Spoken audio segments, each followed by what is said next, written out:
కష్టం విలువ. ఒక ఊరిలో ఒక కాకి ఒక ఎద్దు ఉండేవి. ఈ రెండూ మంచి స్నేహితులు.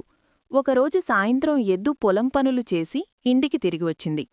అప్పుడు కాకి ఎద్దు దగ్గరకు వచ్చి ఇలా అంది: నువ్వు ఎంత తెలివిలేనివాడివో! తెల్లారిజామున నుంచి చీకటి పడే వరకు కష్టపడుతున్నావు. రైతు నిన్ను తన పొలం పనులకే వాడుకుంటున్నాడు.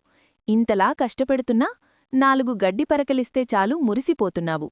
నన్ను చూడు, నేను ఏ కష్టమూ పడను. ఏది దొరికితే అది నా ముక్కుతో ఎత్తుకొని తింటాను.